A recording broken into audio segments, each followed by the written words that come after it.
예, 먼저 이제 네 군데를 보시기 전에 이 네. 네 군데 조사의 직전에 무슨 일이 있었냐면 대파 사건이 있었습니다. 대파입니다. 죄송합니다. 예. 예. 이 코너에서 시작된 거 아닌가요? 여기 맞아요. 맞죠? 미치겠어요. 승기 수원 정관 같은 경우에는 네. 그 김준혁 후보, 이수정 후보와 관련해서 조사를 했지 않습니까? 예. 이 방금 말씀하신 것처럼 이수정 후보가 대파 한 뿌리 얘기가 여기서 예. 나오고 나서 그리고 조사가 된 겁니다. 그거를 좀 감안해서 읽으셔야 될 것 같고요. 그거 이슈 나온 다음이군요. 예, 예. 예. 네, 아유 원래 좀 더 일찍 들어갔어야 되는데 워낙 말 많은 사람들, 말 험한 사람들과 함께 하다 보니 아유 정말 지긋지긋한 사람들과 함께 하다 보니까 두 분 모시는 게 너무 늦어졌습니다. 죄송합니다. 김봉신 메타보이스 이사님 어서 오시고요. 안녕하십니까? 네, 오피니언 라이브 윤희영 센터장님 어서 오십시오. 네, 안녕하십니까? 네, 여론조사 결과 오늘 깔끔하게 좀 정리해드립니다. 오늘 네. 어디부터 갈까요? 대통령 직무수행 평가부터 갑니까? 네, 김봉신 이사님이 준비했습니다. 예, 예. 결과 설명해 결과 주실까요? 말씀드리겠습니다. 빨리 갑니다. 예, 예. 예. 대통령 직무수행 평가인데요. 네. 한국갤럽에서 조사를 했습니다. 그 자체 조사이고요. 무선 가상번호 100% 전화면접 방식입니다. 더 자세한 사항 오늘 말씀드리는 모든 여론조사의 더 자세한 사항은 중앙선거여론조사 심의위원회 홈페이지를 참조하시면 되고요. 예. 이번 결과 어떻게 나왔어요? 예. 횡보입니다. 34에서 34로 예, 완전히 똑같이 나왔습니다. 긍정률이요. 부정률도 마찬가지로 58에서 58 완전히 똑같이 횡보했는데 그런데 이제 여기에서 사실 이제 뒤에도 나오겠지만 정당 지도 같은 경우에는 국민의힘이 3% 포인트 올라서 직전 조사에서 34가 37로 됐거든요. 네. 그런데 대통령 국정수행 평가는 그대로. 그대로입니다. 네. 예. 사실 3월 3주차, 4주차에 여기 이제 이종섭 대사 사퇴 뭐 이런 것들은 반영이 안 된 건가요? 그러니까요. 반영이 당연히 됐죠. 예. 반영이 됐음에도 됐죠. 불구하고 예. 그런 것도 이제 악재가 예. 사라지는 것이지 예. 이제 상승의 호재는 아닌 아하. 것이니까 예. 뭐 상승으로 가는 것은 아니고 대통령 이제 지지율이라고 표현 많이 하잖아요. 사실은 이제 이것이 총선 선거에 직접적인 영향 주는 것은 사실 약해요. 네. 왜냐하면 몇 번 말씀드렸습니다만은 여기에 이제 질문이 중요한데 대통령을 지지하십니까라고 하는 것이 아니라 대통령이 최근에 이제 대통령으로서 일을 잘하고 있다고 보십니까, 잘 못하고 있다고 보십니까라고 질문을 하거든요. 예. 네. 그러니까 지지하지 않지만 잘할 때 잘한다 얘기할 수 있는 거예요, 국민들이. 그다음에 지지 하지만 뭐 못할 땐 못한다고 얘기할 수 있는 것이거든요. 그러니까 이것은 너무나 탄력도가 큰 지표예요. 시기에 따라서 어떤 메시지에 따라서 국정수행 평가. 대통령 국정수행 평가는. 네. 근데 이걸 가지고 몇 퍼센트면 어디에 유리하고 몇 퍼센트면 불리하고 이렇게 이제 얘기하는 것은 조금 어렵다. 왜냐하면 기준점이 너무 이것은 이제 예. 변동폭이 큰 지표이기 때문에 네. 그래서 그냥 전반적인 흐름으로 보시고 선거와 관련해 가지고 사실은 FM으로 기본적으로 이제 예측하는 것은 정당 지지율을 기본으로 하는 가운데 네. 이제 이번 선거가 정권 견제 심판 선거다 아니면 국정 안정을 위한 정부를 지원한 선거다라고 하는 유권자들이 그 선거를 바라보는 시각을 플러스 알파로 해가지고 보는 것이 일단은 지금 상황에서는 네, 선거를 네, 예측하는 가장 기본적인 공식이다 이렇게 보겠습니다. 근데 그 국민의힘 지지율이 올라간 데는 이유가 있나요? 아니면 그냥 뭐 특별한 이유 없이 이 정도는 그냥 왔다 갔다 하는 건가요? 이번에 국민의힘 지지도, 그러니까 정당 지도는 3% 포인트 올랐고요. 네. 그다음에 이제 비례대표 투표 의향과 관련해서 4%가 올랐습니다. 네. 4% 포인트. 둘 다 이제 오차범위 이내에 미세한 변동이기는 하지만 사실 그런데 두 지표에서 다 올랐는데 대통령 국정수행 평가만 제자리다라는 예. 거는 좀 지켜봐야 될 것 같고요. 네. 방금 이제 뭐 말씀 주신 것처럼 이게 우리 센터장님 말씀 주신 것처럼 사실은 좀 어려운 악재들이 좀 약간 해소됐지만 그걸 가지고 국정을 더 이제 좋게 평가하기가 쉽지가 않은 그런 상황이었는데 그 이유는 뭐 뒤에서 나올지 모르겠습니다만 대통령 긍부정 이유 있지 않습니까? 예. 네. 거기에서는 부정 이유에서 경제 민생 물가가 그대로 1% 포인트 많아졌지만 하여튼 22에서 23이 된 거니까요.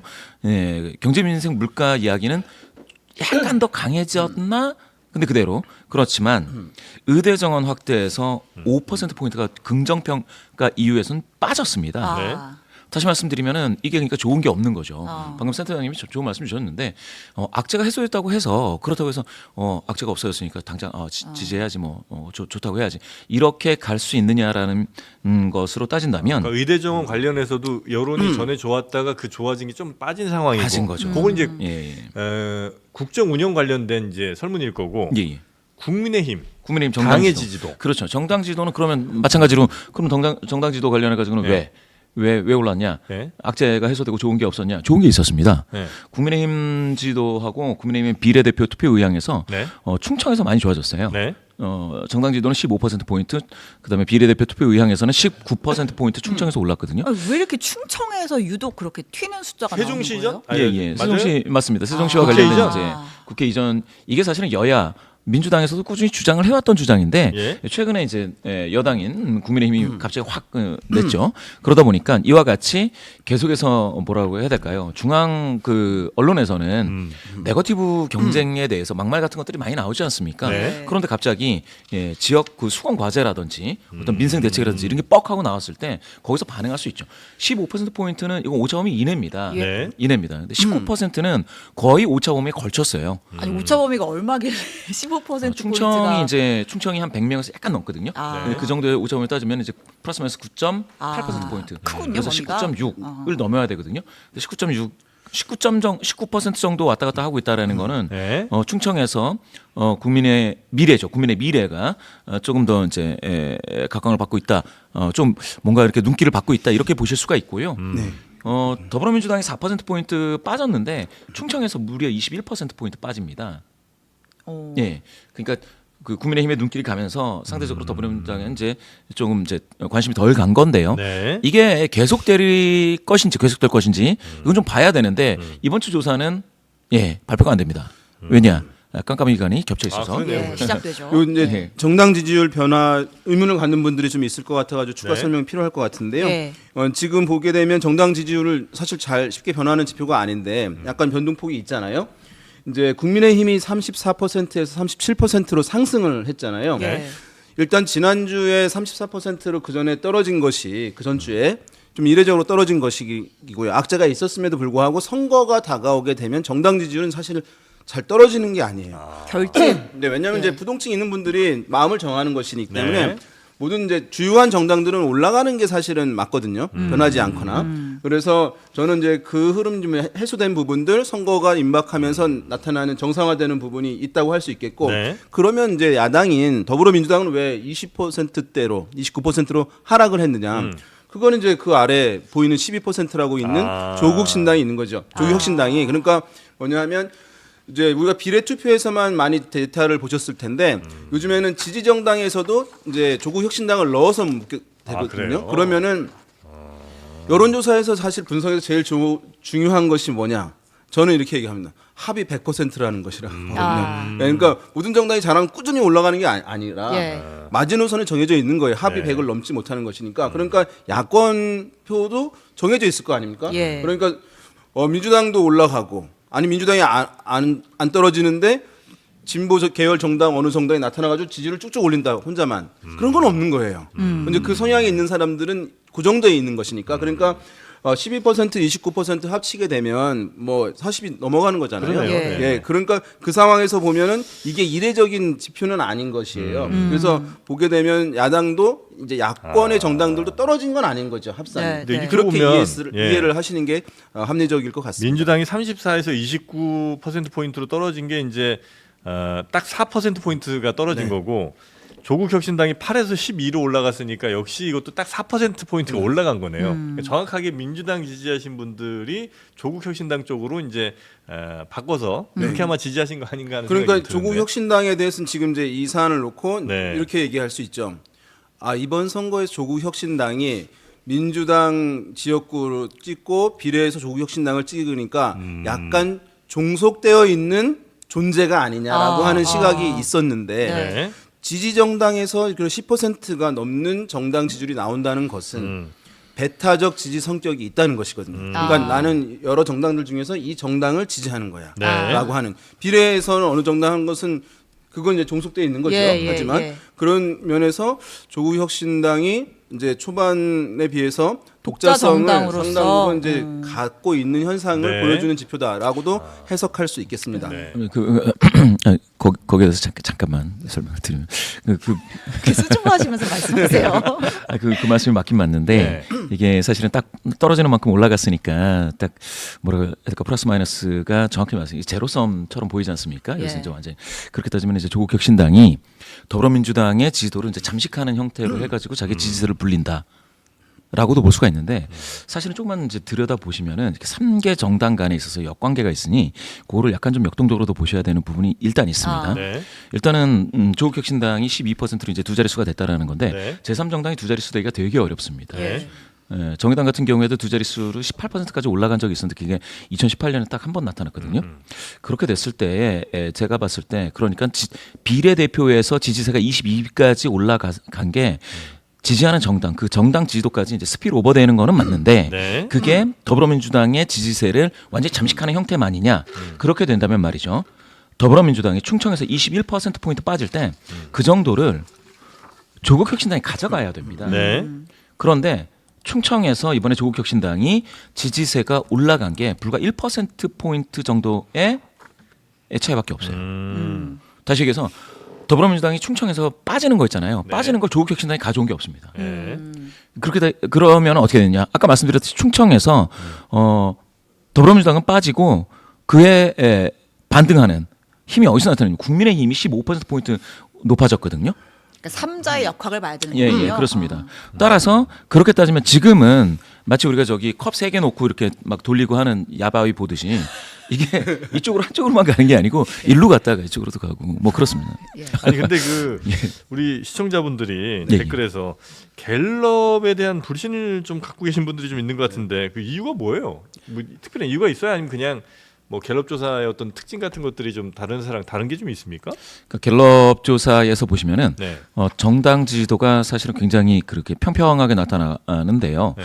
일부 ARS 조사 같은 경우에는 국민의힘이 굉장히 높거나 더불어민주당이 굉장히 높거나 이렇게 양쪽으로 이게 쏠립니다. 아. 그러니까 어느 ARS 쪽을 조사가 지지하시는 분들은 그럼 그 조사를 되게 좋아하시겠군요. 그럴 수 있죠. 그렇게 아. 되면서 어떻게 나오냐면 사실은 갤럽 조사가 보수 성향자가 많이 잡히는 조사다 네. 이렇게 말씀하시는데 꼭 그렇지만 또 아는 이유가 네. 정부가 바뀌면은요 예전에 문재인 대통령 정부가 시작이 됐을 때 음. 그때 잠깐이지만 진보 성향자가 더 많이 잡혔습니다. 이번에 윤석열 정부가 시작이 됐지 않습니까? 보수 성향자가 많이 잡히는 게 이상하지 않고요. 네. 그게 장기 추세에서 봤을 때 그러면 단기적으로는 어떻게 되느냐? 지난 2022년 윤석열 대통령이 출범하던 시기에 보수 성향 비율 있지 않습니까? 보수 성향자의 샘플링 추출 비율과 네. 지금하고 별 차이가 큰 차이가 아닙니다. 그런데 보수 성향자, 진보 성향자가 그러면 2년 동안 아주 크게 출렁인 게 아닌데요. 갤럽 조사에서 당시 윤석열 대통령에 대한 긍정 평가는 출범 초기에는 50%대였습니다. 지금은 뭐 20%도 나왔죠. 나오긴 나왔는데 30% 초반에 묶여 있거든요. 그럼 이 갭이 진보냐 보수냐 성향자를 얼마나 많이 추출하느냐에 따라서 네. 발생하는 갭은 아니다. 굉장히 진보 보수는 장기적인 추세에 따라서 결정이 될 수가 있겠다라는 걸 보시면은 조금 이해가 되실 걸로 어디 봐서. 특정 회사 얘기 안 하셔도 되고 혹시 예, 예. 여론조사 회사에 따라서 성향이 정치적 성향이 다르기도 합니까?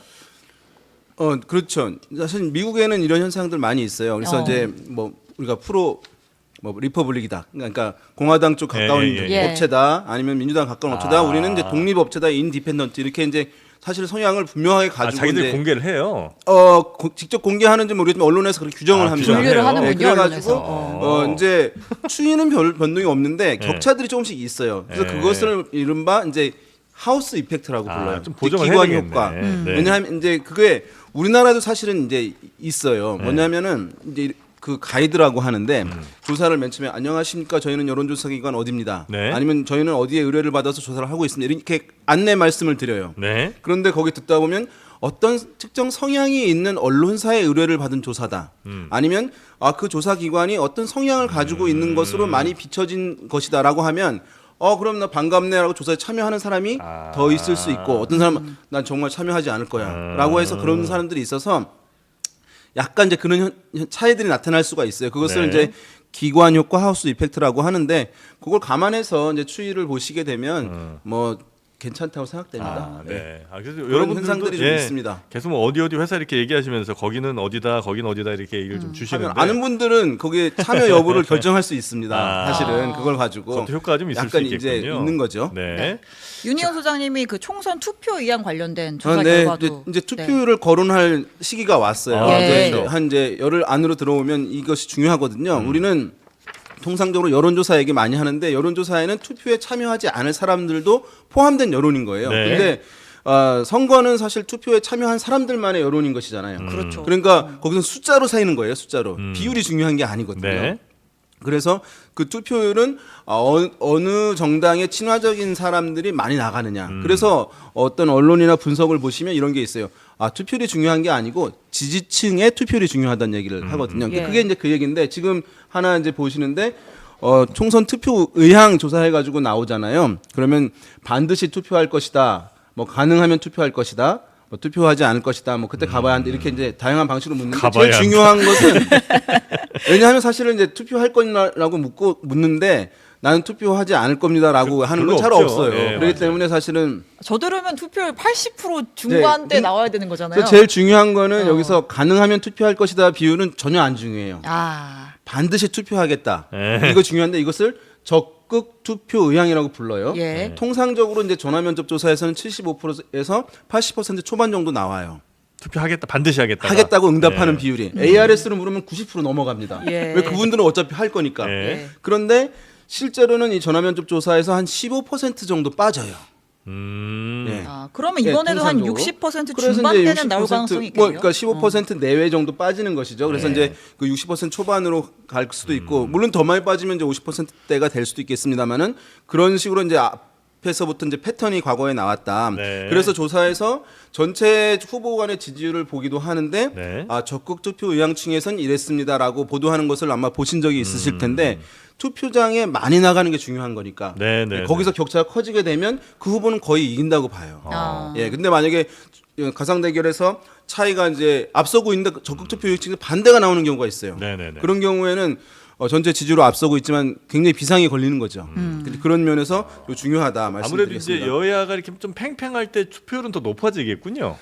팽팽하고 접전이고 그다음에 정당의 선택지들이 많을 때 그럴 때 정당 투표- 선택지가 많을 때. 예, 그러니까 지역에서는 후보들이 한 10명 나오잖아요. 투표율이 올라갑니다. 아 그래요? 왜냐하면 그 투표용지 사람들이 이만큼 되는데 후보 겁나 많이 나오는데 선거운동을 여러 명 하니까 사실은 투표 참여를 동료들 많이 하게 되는 것이거든요. 아, 마찬가지로 네네네. 주요한 정당들이 좀 많아지면 투표율이 올라가는 현상이 있어요.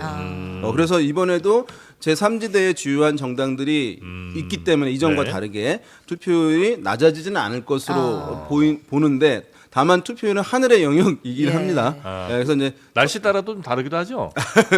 옛날에 이제 뭐 많이 얘기했죠. 예. 날씨가 좋으면 투표를 이제 낮아진다. 민주당 미국에서 네. 놀러 간다. 아, 젊은 예, 층. 예. 네. 그런 얘기를 많이 하긴 했는데 요즘에 뭐 사실은 이제 그 너무나 가까이에 투표 장소가 있고 그쵸. 네. 그다음에 한국에선 사전 투표로 맞습니다. 투표율이 많아졌고 해가지고 과거처럼 막 날씨나 이런 것에 이제 영향 받는 게 지난번 코로나 때 있었잖아요. 네네. 별로 영향 안 받았잖아요. 네. 그래서 과거에 논의는 무성하게 하지만 실제적인 이제 연관관계는 최근에 많이 적다고 확인되고 역대로 있습니다. 보면 지금 14대 때 70 한 2% 정도 됐던 게 쭉 네. 떨어져서 18대 때는 한 46까지 떨어졌다가 네. 다시 또 튀어 오릅니다. 그래서 네. 19, 20, 21 때 쭉쭉 올라가서 66.2까지 지난 총선 때 네. 올라간 수치가 나오네요. 지금 18대 이후로는 계속 상승 추세네요. 예, 근데 왜냐하면 18대가 누구지? 2008년 4월 총선일 2008년? 겁니다. 예, 그때 이제 이명박 정부가 탄생하자마자 치러진 허니문 선거. 선거에서 2007년 12월 대선에서 투표율이 대선임에도 불구하고 상당히 50% 낮았고 그다음에 총선도 총선에서도. 왜냐하면 진보 계열 정당을 지지하는 분들이 나가보나 마나다. 라고 생각해가지고 투표 대거 불참을 하는 연속된 두 번의 대선 선거였어요. 결과가 영향을 미쳤겠군요. 예, 그렇죠. 이제 왜냐하면 또 정권 초반에는 보수 정당 인기가 그 대통령 집권 정당 인기가 하늘을 찌르거든요. 네. 그래서 이제 뉴타운으로 서울에서 완전 싹쓸이를 했어요 그때 보수 정당이. 네. 그 이후에 조금씩 올라가는데 그때 2010년 곧 지나면서 이게 아마 사전 투표 이제 생겨나기 시작했거든요. 그러면서 쭉쭉 올라간 사전 투표 효과 상당히 크죠. 네. 그래서 우리가 20대 투표율이 낮다 얘기 많이 하잖아요. 정치 무관심. 몇 번의 선거는 20대의 투표율이 30대보다 높은 적이 있어요. 최근에 네, 네. 사전 투표 때문에. 그러니까 사전 투표가 투표율을 전반적으로 이제 견인하는 효과가 상당히 크다라고 이제 얘기할 수 네, 있겠습니다. 네, 네. 자, 그 저희가 네. 실제 선거 결과를 봐도 그렇고 이제 통상적으로 뭐 투표율이 높으면 좀 진보 정당에 유리하고 투표율이 낮으면 뭐 보수 정당에 유리하다 이런 통설 같은 게 있죠, 속설? 예. 네, 얘기해서 하는데 여전히 뭐 유효한 여전히 건지. 유효합니다. 아 그래요. 네, 그러니까 박근혜 후보가 대통령 당선됐을 때 투표를 높았는데 박근혜 보수정당 후보가 됐으니까 깨진 거 아니냐. 예. 그건 이제 양쪽이 다 나오는 것인 이거 특이한 경우였는데 그러면 그것이 깨졌다는 것이 참여되려면 투표율이 현저히 낮았을 때 진보 계열 정당이 승리한 사례가 있어야 되는데 그 경우는 없는 거거든요. 지금 이제 화면 보시게 되면은 오른쪽에 투표율이 있습니다. 그러니까 60% 넘었을 때 두 번 있죠. 네. 이제 민주당 계열 정당이 승리했어요 그때 다. 아. 맞죠? 예. 그다음에 투표율 이제 약간 빨간색으로 돼 있는 54.2%, 46.1%, 55% 이하일 때 네. 보수 정당이 승리했어요. 그러니까 여전히 유효한 거예요. 그리고 2016년 20대 때도 보게 되면 투표율이 58%는 그 당시 적은 건 아니었는데 국민의당까지 만약에 민주당이 같이 한다면은 사실은 범야권이 승리했다고 볼 수가 있는 네, 것이거든요. 네, 네, 네. 그러니까 여전히 이제 이 투표율은 왜냐하면 우리나라에서 이제 세대에 따라서 지지하는 정당이 성향이 너무나 확연히 갈리기 때문에 네네네. 이제 이 투표율이 매우 중요합니다. 그러니까 고령층은 매우 안정적인 거예요. 네. 근데 30대, 40대 이런 분들 같은 경우는 투표율 변동폭이 크거든요. 그러니까 많이 나간 투표율 높아진다는 거는 30대, 40대, 50대들이 많이 나간다는 거예요. 네네네네네. 그런 거니까 이제 그 명제가 네. 여전히 유효하다 이렇게 보겠습니다. 최근 경향을 말씀드리면 그 현상이 65까지입니다. 65보다 높아지면 차이가 없어져요. 투표율 65%. 예, 아, 65%. 그래. 그럼 양쪽에서 다 나왔다는 예, 얘기군요. 그렇죠. 아, 대결진. 맥시멈. 아, 예, 그래서 네. 65가 넘어가면 그러니까 민주당 입장에서는 한 60, 한 2, 3 이렇게 되면 제일 좋겠다. 한 거기서 65까지 사이고 60보다 더 내려가서 55 밑으로 빠지면 민주당도 이제 위험하다 이런 거잖아요. 그러니까 50% 초반이면은 국민의힘이 더 유리하고. 유리할 것이다 이렇게 얘기를 하는데 사실 65가 넘어가면은 그 네. 현상이 소거됩니다. 두 번째 세대 간 투표 경향에서 사실은 중장년 고령이 더 많이 투표를 하는 경향이 있었는데 네. 최근에는 그게 옛날보다는 완화돼서 청년층의 투표율이 비교적 예전보다는 괜찮아졌습니다. 그건 뭐냐? 청년층에서 투표를 많이 하게 된다라는 것은 네. 거기에 미결정자가 무려 6대 4로 40%나 되거든요. 조사 결과. 그러면 사실 스윙 보터들 그리고 미결정자들은 가장 많은 곳은 사실 2030이다. 이게 되는 거고요. 예, 또 하나. 전화 여론조사나 ARS 조사에서 지금 보시면은 사실은 투표하겠다 반드시 투표하겠다 뭐 90%까지 올라가잖아요. 네. 예. 이거 믿을 수가 없죠. 그러면 이건 제대로 된 조사냐? 알 수가 없지 않습니까? 그런데 이거 그 선택지 제시하는 순서를 바꿔버리면 60%까지 떨어집니다. 그러니까 1번을 투표를 못할 것 같다. 아, 2번. 역으로. 네. 아, 그래요? 사정상 가봐야 한다. 3번 가능하면 투표하려고 노력하겠다. 아. 4번 반드시 투표하겠다. 이렇게 제시를 하면 이거를 역으로 제시하면 반드시 투표하겠다가 60%대까지 떨어지는 경우가 있습니다. 지금 이 질문은 그러니까 반드시 투표하겠다가 1번이었던 거고. 그렇죠. 이게 예. 사실은 생산자 관점에서 보면 여론조사도 예. 이거를 어떤 방식으로 불러주느냐에 따라서 그래서 굉장히 달라집니다. 네, 그러면 네, 이것도 척도를 그 순역순으로 뒤집어야 되느냐, 무작위로 네. 뿌려야 되느냐 이런 고민을 하게 되는데 사실은 대한민국에 나오는 모든 여론조사는 그럼 믿을 게 못 되는 거예요. 사실은 투표율도 못 맞추는데 어떻게 투표 행동 지지하는 후보를 어떻게 맞추느냐 이 얘기가 되거든요. 사실은 여론조사는 믿을 게 못 되는 그 거죠. 실제로 못 믿는 분들이 많아요 지금. 장에 못 믿겠대요 지금 두 분을.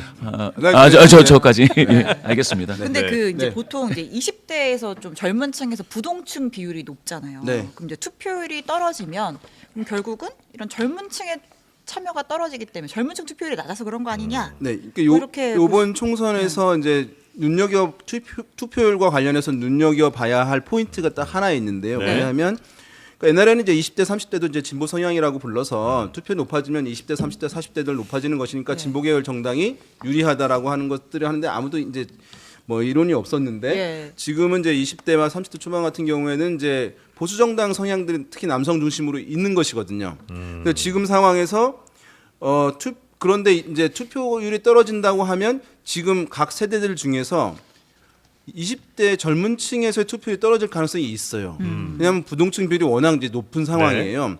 왜냐하면 20대들 남성들이 이제 보수 정당 많이 지지했는데 지금 그 강도 약해진 부분이 있거든요. 그러니까 이분들이 투표장에 들나갈 가능성이 있는 거예요. 떨어졌는데 그러면 투표율이 떨어지면 원래 보수 정당이 그럼 유리한 거 아니냐라고 하는 얘기를 해왔잖아요. 네. 그런데 거기서 투표율이 떨어지게 되면 보수 정당이 유리한 게 아닐 수도 있는. 아. 그러니까 이전에 없던 현상인 예, 것이죠. 예. 그럴 수 있는 부분이 이제 여지가 있어서 네. 중요한 상황을 말씀해 주셨네요. 중요한 좋습니다. 포인트. 자, 그리고 이제 격전지 여론조사 빨리 한번 좀 살펴보고 오늘 마무리 좀 할까요? 네. 네. 이게 이제 3월 25일과 26일 메타보이스가 조사한 격전지 서울 용산, 중성동을 영등포, 갑, 경기 수원정 네 군데를 지금 조사해 오신 거죠? 예, 예. 네. 결과 빨리 알려주세요. 예, 먼저 이제 네 군데를 보시기 전에 네. 이 네 군데 조사의 직전에 무슨 일이 있었냐면 대파 사건이 있었습니다. 대파. 대파. 아, 죄송합니다. 예. 저희가 그리고 그 대파 논란에 여기서 여기 이 코너에서 시작된 거 아닌가요? 여기 맞아요. 맞죠. 미치겠어요. 재확산되는데. 오늘, 거기에서 예. 대파가 어쩌다 나와갖고. 예. 그러게 말입니다. 네. 이 네 군데 중에 특히 이제 경기 수원 정관 같은 경우에는 네. 그 김준혁 후보, 이수정 후보와 관련해서 조사를 했지 않습니까? 네. 이 방금 말씀하신 것처럼 이수정 후보가 대파 한 뿌리 얘기가 여기서 네. 나오고 나서 그리고 조사가 된 겁니다. 예. 그거를 좀 감안해서 읽으셔야 될 것 같고요. 그거 이슈 나온 다음이군요. 예, 예. 예. 그래서 이제 서울 용산 같은 경우에는 강태웅 44, 권영세 예, 39에서 5%포인트 격차 5점 이내에서 격돌한다. 이 내용이고요.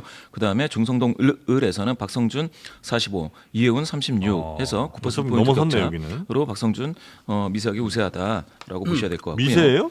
아, 오차범위 오차범위 넘었으니까 정도 예, 살짝 넘어졌습니다. 넘어가는 거니까. 살짝 넘었습니다. 오차 범위를 살짝 예. 넘었다. 예, 영등포 갑에서는 격차가 좀 더 벌어졌는데요. 최현일 40, 김영주 24, 허은하 4 정도로 나타났다라는 것이고요.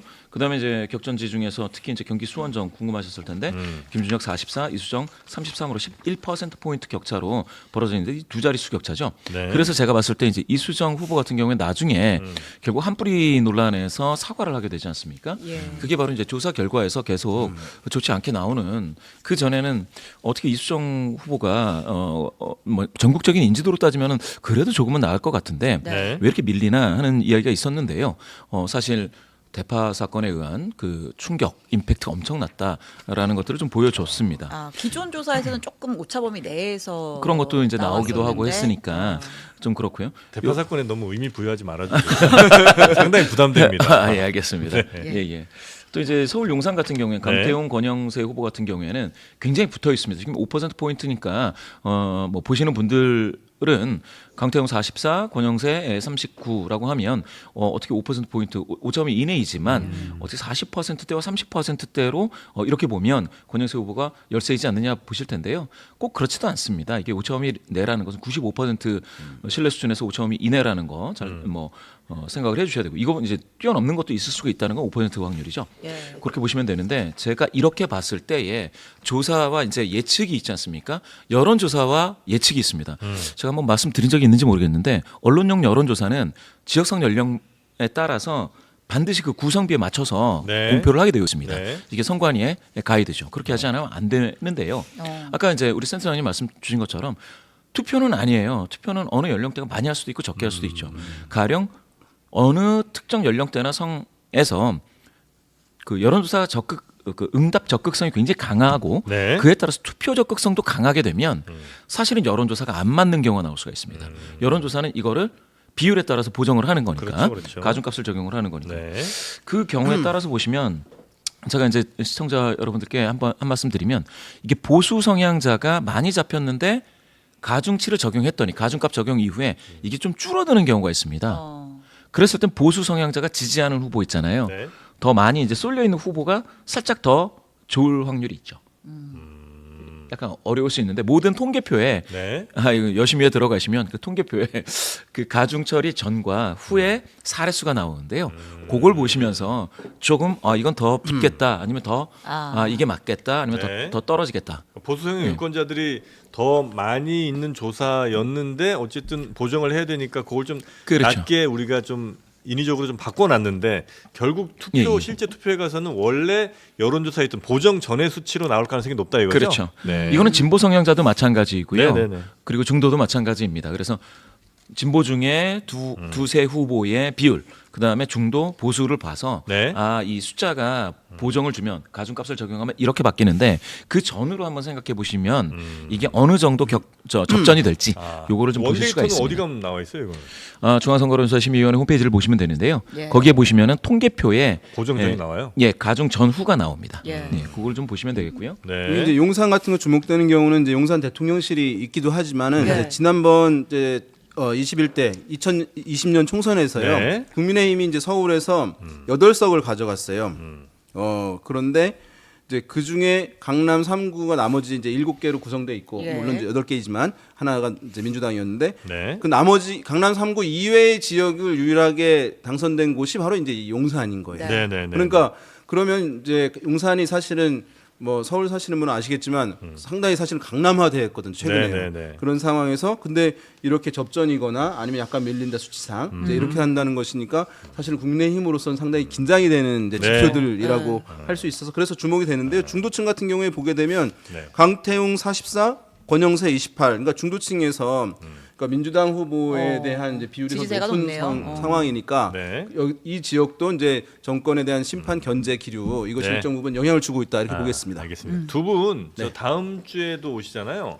다음 주에 오실 땐 이렇게 쪽지에다가 각 당의 예상 의석수를 적어 와주세요. 그래서 저희가 그거를 수요일에 공개를 하겠습니다. 그래서 공개 처형. 그 중에 실력 없는 사람은 저희가 안녕히 가세요를 할 예정이니까 두 분 저 양당의 각당 비례대표까지 다 적어서 저희한테 제출해 주시기 바랍니다. 와. 네, 그거는 저희가 수요일에 공개하겠습니다. 오늘 마지막 아닙니까?